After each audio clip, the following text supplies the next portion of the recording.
ನಮಸ್ಕಾರ, ದೀಪಿಕಾ ಕೋಲ್ಕರ್ ಕಿಚನ್ಗೆ ಸ್ವಾಗತ. ನಾನಿವತ್ತು ಇಡ್ಲಿಗೆ ಒಂದು ಸಾಂಬಾರ್ ರೆಸಿಪಿ ತೋರಿಸ್ತಿದ್ದೀನಿ. ಬನ್ನಿ ನೋಡೋಣ ಹೇಗೆ ಮಾಡೋದು ಅಂತ. ಸ್ವಲ್ಪ ಆಯಿಲ್ ಹಾಕ್ಕೊಳ್ತಾ ಇದ್ದೀನಿ, ಇಷ್ಟಾದರೆ ಸಾಕು. ಚೂರು ನೋಡಿ, ಸ್ವಲ್ಪ ಮೆಂತ್ಯ ಹಾಕ್ಕೊಳ್ತಾ ಇದ್ದೀನಿ. ಸ್ವಲ್ಪ ಅಂತಂದರೆ ಈ ಟೀ ಸ್ಪೂನಲ್ಲಿ 1/4 ಸ್ಪೂನ್ ಅಂದ್ಕೊಳ್ಳಿ. ಇಷ್ಟು ನೀವು ಚೂರು ಹೆಚ್ಚು ಕಮ್ಮಿ ಆದರೆ ನಡೆಯುತ್ತೆ. ನಾನು ಒಂದು ಕಣ್ಣಳತೆಯಲ್ಲಿ ಹಾಕ್ಕೊಳ್ತಾ ಇದ್ದೀನಿ. ಹಾಗಾಗಿ ನೋಡಿ, 1 ಸ್ಪೂನ್ ಇದೆ. ನೀವು ಅಳತೆ ಮಾಡಿದರೂ 1 ಸ್ಪೂನ್ ಇರುತ್ತೆ ನೋಡಿ. ಒಂದು ಕಣ್ಣಳತೆಯಲ್ಲಿ ತೊಗೊಂಡಿದ್ದೀನಿ ನಾನು. 1 ಸ್ಪೂನ್ ಕಡಲೆಬೇಳೆ ನೋಡಿ, 1 ಸ್ಪೂನು ಉದ್ದಿನಬೇಳೆ, 1 ಸ್ಪೂನು ಉದ್ದಿನಬೇಳೆ.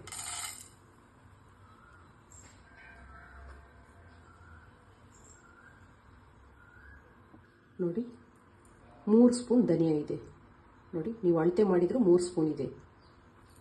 ಇಷ್ಟು 3 ಸ್ಪೂನು ಉದ್ದಿನಬೇಳೆ, ಧನಿಯಾ ನೋಡಿ. 1 ಸ್ಪೂನ್ ಜೀರಿಗೆ, 1 ಸ್ಪೂನು ಜೀರಿಗೆ ನೋಡಿ. 1/4 ಸ್ಪೂನು ಮೆಣಸು ಜಾಸ್ತಿ ಹಾಕ್ಬಿಟ್ರೆ ಎದೆಲೆಲ್ಲ ಉರಿಯುತ್ತೆ, ಗ್ಯಾಸ್ಟ್ರಿಕ್ ಆಗಿಬಿಡುತ್ತೆ. ಹಾಗಾಗಿ ನೋಡಿ, ಇಷ್ಟಾದರೆ ಸಾಕು, ಇಷ್ಟು ಸಾಕು ನೋಡಿ. ಇದನ್ನು ಹುರ್ಕೊಳ್ಳೋಣ.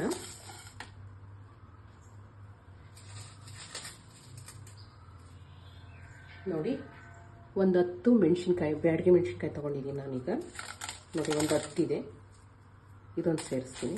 ಒಂದು 10 ಅನ್ನೋದಿದೆ. ಹುರ್ಕೊಳ್ಳೋಣ.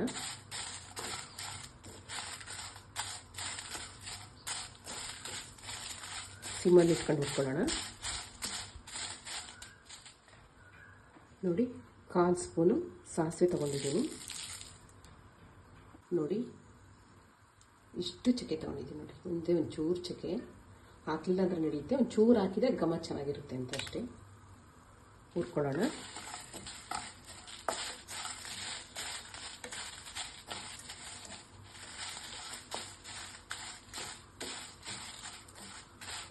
ಈ ಸಾಂಬಾರನ್ನ ನೀವು ಒಂದ್ಸರಿ ಇಡ್ಲಿ ಜೊತೆಗೆ ನೀವು ಒಂದ್ಸರಿನ ಟೇಸ್ಟ್ ಮಾಡಿದರೆ ತುಂಬ ಚೆನ್ನಾಗಿರುತ್ತೆ. ನೀವು ಹೋಟೆಲ್ಗೆ ಹೋಗೋದೇ ಮರಿತೀರ, ಆ ಥರ ಇರುತ್ತೆ ಇದು ಸಾಂಬಾರು. ನೀವೊಮ್ಮೆ ಟ್ರೈ ಮಾಡಿ, ತುಂಬ ಚೆನ್ನಾಗಿರುತ್ತೆ. ನಮ್ಮನೇಲಿ ಇಡ್ಲಿ ಸಾಂಬಾರು ಯಾರಾದರೂ ನಮ್ಮನೇಲಿ ಗೆಸ್ಟು ಅಥವಾ ಸಂಬಂಧಿಕರು ಯಾರಾದ್ರೂ ಬಂದಾಗ ನಮ್ಮನೇಲಿ ಇಡ್ಲಿ ಮಾಡಿದಾಗ ಸಾಂಬಾರು ಕೊಟ್ಟಾಗ ತುಂಬ ಚೆನ್ನಾಗಿರುತ್ತೆ ಅಂತ ಹೇಳ್ತಿದ್ರು ನಮ್ಮನೇಲಿ ತಿಂದಾಗ. ಹಾಗಾಗಿ ನಾನು ನಿಮಗೆ ತೋರಿಸ್ತಾ ಇದ್ದೀನಿ. ತುಂಬ ಚೆನ್ನಾಗಿರುತ್ತೆ. ನಾನು ಯಾವಾಗಲೂ ಇದೇ ರೀತಿಯಲ್ಲೇ ಮಾಡೋದು ನನ್ನ ಸಾಂಬಾರನ್ನ. ನೀವೊಮ್ಮೆ ನೋಡ್ಕೊಂಡು ಮಾಡ್ಕೊಳ್ಳಿ, ಚೆನ್ನಾಗಿರುತ್ತೆ ನೋಡಿ. ಇಷ್ಟೇ ಇರ್ಬೇಕು ಮೆಣಸಿನ್ಕಾಯಿ, ಇದಕ್ಕಿಂತ ಜಾಸ್ತಿ ಇರಬಾರ್ದು. ಈ ಸಾಂಬಾರು ಪೌಡ್ರನ್ನ, ಇಡ್ಲಿ ಸಾಂಬಾರು ಪೌಡ್ರನ್ನ ಅವಾಗವಾಗ ಫ್ರೆಶ್ಶಾಗಿ ಹುರ್ಕೊಂಡು ಮಾಡ್ಕೊಂಡ್ರೆ ಚೆನ್ನಾಗಿರುತ್ತೆ. ಇಲ್ಲ 1-2 ಸರಿ ಮಾಡೋವಷ್ಟು ಮಾಡ್ಕೋಬೋದಷ್ಟೇ, ಅದ್ರ ಮೇಲೆ ಇಟ್ಟರೆ ಚೆನ್ನಾಗಿರಲ್ಲ. ಹಾಗಾಗಿ ತಾನೇ ಹುರ್ಕೊಂಡು ಫ್ರೆಶ್ಶಾಗಿ ಮಾಡ್ಕೊಂಡ್ರೆ ತುಂಬ ಚೆನ್ನಾಗಿರುತ್ತೆ. ತುಂಬ ದಿನ ಇಡಬಾರ್ದು. ಇದು ನನಗೆ 1-2 ಸರಿ ಮಾಡ್ಬೋದು, 2 ಸರಿ 3 ಸರಿ ಮಾಡ್ಕೋಬೋದು ಈ ಪೌಡ್ರನ್ನ. ಹಾಗಾಗಿ ನಾನು ನಿಮಗೆ ತೋರಿಸ್ತಿದ್ದೀನಿ. ಚೆನ್ನಾಗಿರುತ್ತೆ, ನೀವೊಮ್ಮೆ ಮಾಡ್ಕೊಳ್ಳಿ, ತುಂಬ ಟೇಸ್ಟಿಯಾಗಿರುತ್ತೆ. ಈಗ ಆಗ ಟೈಮಲ್ಲಿ ಈಗ ಒಂಚೂರು ಒಣ ಕೊಬ್ಬರಿನೂ ಸೇರಿಸ್ಕೋಬೋದು. ನಾನು ಸೇರಿಸಲ್ಲ. ನಾನು ಸಾಂಬಾರು ಮಾಡಬೇಕಾದ್ರೆ ಸ್ವಲ್ಪ ಹಸಿಕಾಯಿ ತುರಿ ಹಾಕ್ಕೊಳ್ತೀನಿ.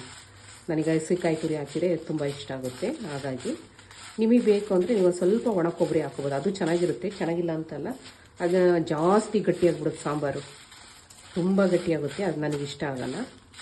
ಹಾಗಾಗಿ ನಾನು ಒಣ ಕೊಬ್ಬರಿ ಎಲ್ಲ ರುಬ್ಬಕ್ಕೆ ಹೋಗಲ್ಲ, ಪೌಡ್ರ್ ಮಾಡ್ಕೊಳ್ಳಲ್ಲ.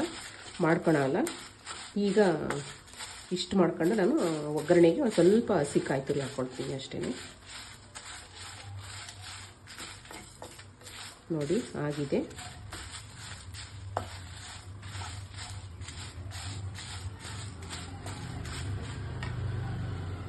ನೋಡಿ. ಸ್ವಲ್ಪ ಹಿಂಗೆ ಸೇರಿಸ್ಕೊಳ್ತೀನಿ ನೋಡಿ. ಇಷ್ಟಾದ್ರೆ ಸಾಕು. ಆಗಿದೆ, ಸ್ವಲ್ಪ ತಣ್ಣಗಾಗಲಿ, ಪೌಡ್ರ್ ಮಾಡ್ಕೊಳ್ಳೋಣ ನೋಡಿ. ಪೌಡ್ರ್ ಮಾಡ್ಕೊಂಬಂದಿದ್ದೀನಿ ನಾನೀಗ ನೋಡಿ. ಈ ರೀತಿ ಇರುತ್ತೆ ನೋಡಿ. ಈ ಥರ ನೈಸ್ ಮಾಡ್ಕೊಂಬರ್ಬೇಕು. ಈಗ ಇದೇ ಪೌಡ್ರ್ ಬಳಸ್ಕೊಂಡು ನಾನೀಗ ಸಾಂಬಾರು ಪೌಡ್ರ್ ತೋರಿಸ್ತೀನಿ. ಇಡ್ಲಿ ಸಾಂಬಾರನ್ನ ಬನ್ನಿ ನೋಡೋಣ. ನೋಡಿ, ಈಗ ಸಾಂಬಾರಿಗೆ ಬೇಳೆ ಹಾಕ್ಕೊಳ್ತಿದ್ದೀನಿ. ನೋಡಿ, ಒಂದು ಚಿಕ್ಕ ಗ್ಲಾಸಲ್ಲಿ ಒಂದು ಗ್ಲಾಸ್ ತೊಗೊಂಡಿದ್ದೀನಿ. ನೋಡಿ, ಒಂದು ಮುಕ್ಕಾಲು ಗ್ಲಾಸ್ ಹಾಕೊಂಡ್ರೆ ಸಾಕಾಗುತ್ತೆ. ಇದ್ರ ಜೊತೆಗೆ ನೋಡಿ, ಒಂದು 3 ಸ್ಪೂನು ಹೆಸರುಬೇಳೆ ತೊಗೊಂಡಿದ್ದೀನಿ.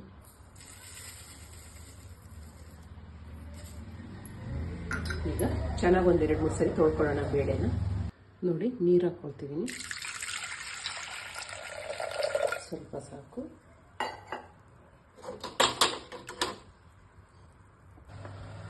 ಚೂರು ಅರಿಶಿನ ಹಾಕ್ಕೊಳ್ತೀನಿ, ಚೂರು.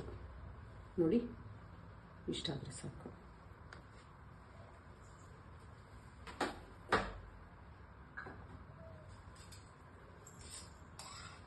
ಒಂದು 1/4 ಸ್ಪೂನು ತುಪ್ಪ ಹಾಕ್ಕೊಳ್ತಿದ್ದೀನಿ.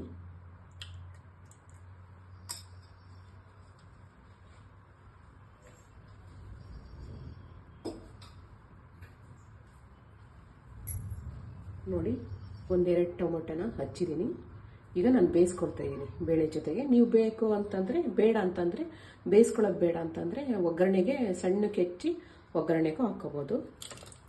ನನಗೆ ಬಾಯಿಗೆ ಸಿಗಬಾರ್ದು, ಅದೆಲ್ಲ ನಮ್ಮನೇಲಿ ಜಾಸ್ತಿ ಬಾಯಿಗೆ ಸಿಗಬಾರ್ದು. ಹಾಗಾಗಿ ಈ ಥರ ಮಾಡ್ಕೊಳ್ತಾ ಇದ್ದೀನಿ ನಾನೀಗ. ಬನ್ನಿ ಸ್ಟವ್ ಹಚ್ಕೊಳ್ಳೋಣ.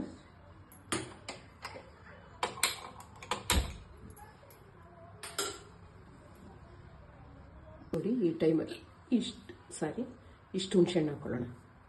ಇಷ್ಟಾದರೆ ಸಾಕು. ಇದು ಹುಣಸೆ ಹುಳಿನೂ ಹಾಕ್ಕೋಬೋದು.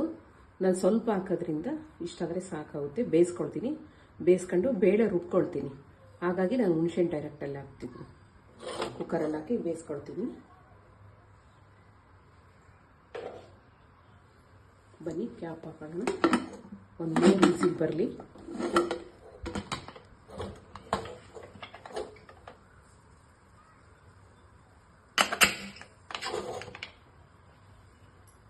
ಒಂದು 3 ವಿಸಿಲ್ ಬರಲಿ.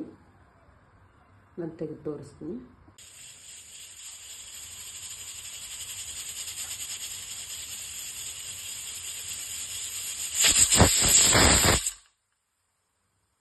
ನೋಡಿ, 3 ವಿಸಿಲ್ ಆಯಿತು. ನೋಡಿ, ಬೆಂದಿದೆ. ಈಗ ನಾನು ಮಸ್ಕೊಳ್ತೀನಿ.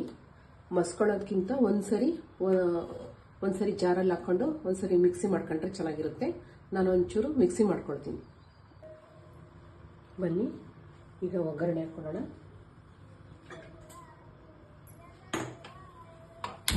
ಸ್ಟವ್ ಆನ್ ಮಾಡಿದೆ. ನೋಡಿ, ಈಗ ಬೇಳೆ ರುಬ್ಕೊಂಡಿದ್ದೀನಿ ನಾನು. ಈ ಥರ ಇದೆ.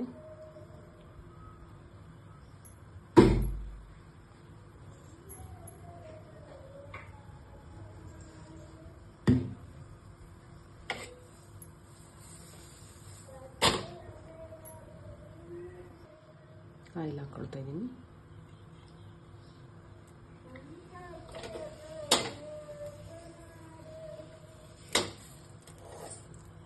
ಸಾಕು.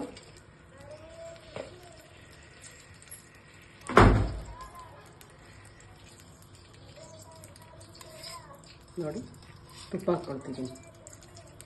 ತುಪ್ಪ ಹಾಕಿರಿ ಟೇಸ್ಟ್ ಚೆನ್ನಾಗಿರುತ್ತೆ ಅಂತ.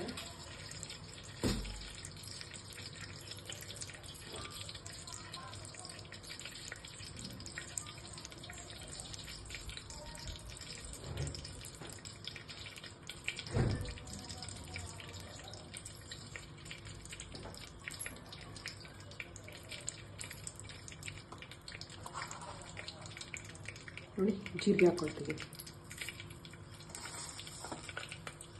ಸಾಸಿವೆ ಹಾಕ್ಕೊಳ್ತೀವಿ,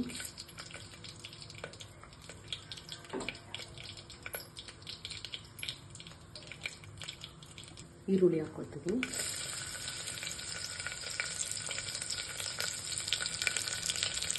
ನೋಡಿ ಕರಿಬೇವು ಹಾಕ್ಕೊಳ್ತೀವಿ, ನೋಡಿ ಇವಾಗ ಕೊತ್ತಂಬರಿ ಸೊಪ್ಪು ಹಾಕ್ಕೊಳ್ತೀವಿ,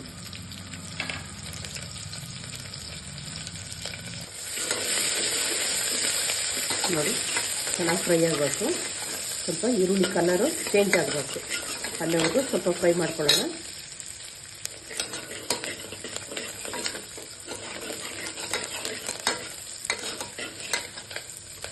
ಇಡ್ಲಿ ಸಾಂಬಾರಿಗೆ ಬೆಲ್ಲ ಹಾಕಿರೋ ಟೇಸ್ಟು. ಬೆಲ್ಲ ಸಿಹಿಯಾಗಿ ಚೆನ್ನಾಗಿರಬೇಕು, ಹಾಗಾಗಿ ಬೆಲ್ಲ ಹಾಕ್ಕೊಳ್ತಿದ್ದೀನಿ. ನೋಡಿ ಇಷ್ಟು ಬೆಲ್ಲ ಹಾಕ್ತೀನಿ. ಸ್ವೀಟಾಗಿದ್ರೇ ಇಡ್ಲಿ ಸಾಂಬಾರು ಚೆನ್ನಾಗಿರುತ್ತೆ. ಈಗ ಬೇಳೆ ಹಾಕೊಳ್ಳೋಣ.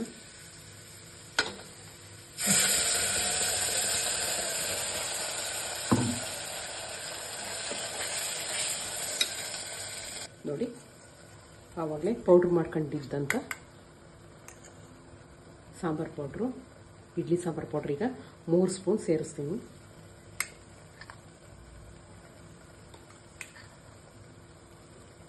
ಸಾಕು ಇಷ್ಟ.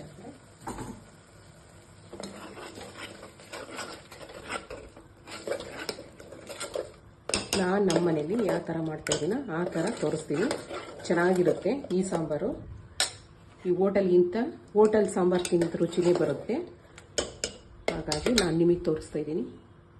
ನೋಡಿ ಬೇಳೆ ನೀರು ಸೇರಿಸ್ಕೊಳ್ಳೋಣ.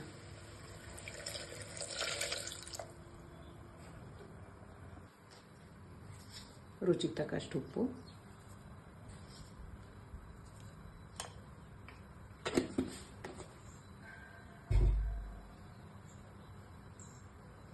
ಕಾಯಿ ತುರಿ ಹಾಕ್ಕೊಳ್ತಾ ಇದ್ದೀನಿ. ಈ ಟೈಮಲ್ಲಿ ಹಾಕಿದ್ರೆ ಚೆನ್ನಾಗಿರುತ್ತೆ.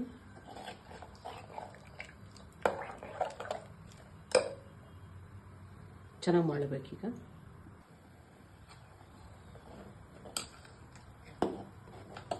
ನೋಡಿ ಬ್ಯಾಡಗಿ ಮೆಣಸಿನ್ಕಾಯಿ ಹಾಕಿರೋದ್ರಿಂದ ಕಲರ್ ಎಷ್ಟು ಚೆನ್ನಾಗಿದೆ. ಮಳ್ತಾ ಇದೆ, ಮಳ್ಳಕ್ಕೆ ಶುರುವಾಗಿದೆ. ನೋಡಿ ಮಳ್ತಾ ಇದೆ. ನಾನು ನಿಮಗೆ ತುಂಬ ಸರಳವಾಗಿ ಸುಲಭವಾಗಿ ತೋರಿಸಿದ್ದೀನಿ. ನೀವು ನಿಮ್ಮ ಮನೆಯಲ್ಲಿ ಮಾಡ್ಕೊಳ್ಳಿ, ಇಡ್ಲಿ ಜೊತೆಗೆ ತುಂಬ ಚೆನ್ನಾಗಿರುತ್ತೆ. ಹೋಟೆಲ್ ರೀತಿ ಸಾಂಬಾರು ಯಾವ ಟೇಸ್ಟ್ ಇರುತ್ತೋ ಅದೇ ಟೇಸ್ಟೇ ಇರುತ್ತೆ. ನೀವೊಮ್ಮೆ ಮಾಡ್ಕೊಳ್ಳಿ. ನೋಡಿ ನೊರೆ ಎಲ್ಲ ಕಡಿಮೆ ಆಯಿತು ಅಂತ ಅಂದರೆ ನೋಡಿ ನೊರೆ ಎಲ್ಲ ಕಡಿಮೆ ಆಗಿದೆ ಅಂತಂದರೆ ಆಗಿದೆ ಅಂತ ಅರ್ಥ. ಸಾಂಬಾರು ರೆಡಿಯಾಗಿದೆ ಅಂತ ಅರ್ಥ. ಈಗ ಇನ್ನೊಂದು ಕಡೆ ನಾವು ಒಗ್ಗರಣೆ ಮಾಡ್ಕೊಳ್ಳೋಣ. ಇನ್ನೊಂದು ಒಗ್ಗರಣೆ ಕೊಡೋಣ. ಸಾಸಿವೆ ಒಗ್ಗರಣೆ, ಕರಿಬೇವು ಸಾಸಿವೆ ಒಗ್ಗರಣೆ ಹಾಕ್ಕೊಂಡ್ರೆ ಈಗ ಇದಕ್ಕೆ ತುಂಬ ಚೆನ್ನಾಗಿರುತ್ತೆ. ಬನ್ನಿ ನಾವು ಇನ್ನೊಂದು ಒಗ್ಗರಣೆ ಕೊಟ್ಕೊಂಡ್ಬಿಡೋಣ.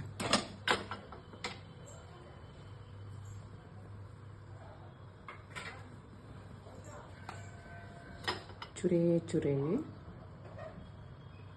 ಇಷ್ಟಾದರೆ ಸಾಕು.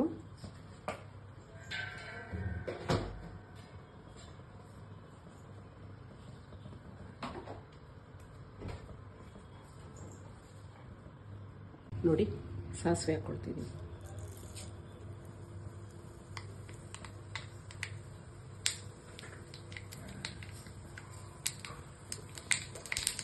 ನೋಡಿ ಒಂದು ಒಣಮೆಣಸಿನಕಾಯಿ,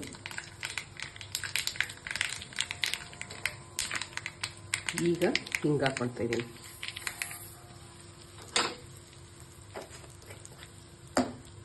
ನೋಡಿ ಕರಿಬೇವು ಹಾಕ್ಕೊಳ್ತಾ ಇದ್ದೀನಿ.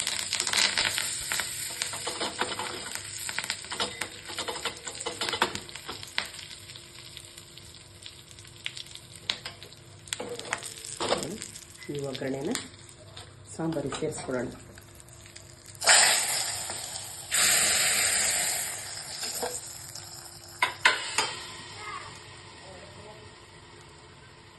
ನೋಡಿ ಕೊತ್ತಂಬರಿ ಸೇರಿಸ್ತಾ ಇದ್ದೀನಿ. ಈಗ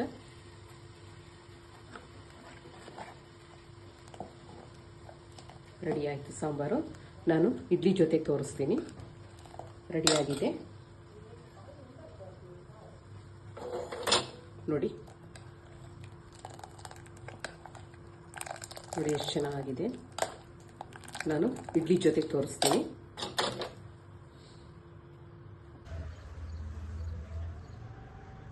ಇಡ್ಲಿ ಸಾಂಬಾರು ಸವಿಯಲು ಸಿದ್ಧವಾಗಿದೆ. ನೀವು ನಿಮ್ಮ ಮನೆಯಲ್ಲಿ ಮಾಡ್ಕೊಳ್ಳಿ. ಹಾಗೆ ಲೈಕ್ ಮಾಡಿ, ಸಬ್ಸ್ಕ್ರೈಬ್ ಮಾಡಿ, ನಿಮ್ಮ ಫ್ರೆಂಡ್ಸ್ ಆ್ಯಂಡ್ ಫ್ಯಾಮಿಲಿಗೆ ಶೇರ್ ಮಾಡಿ.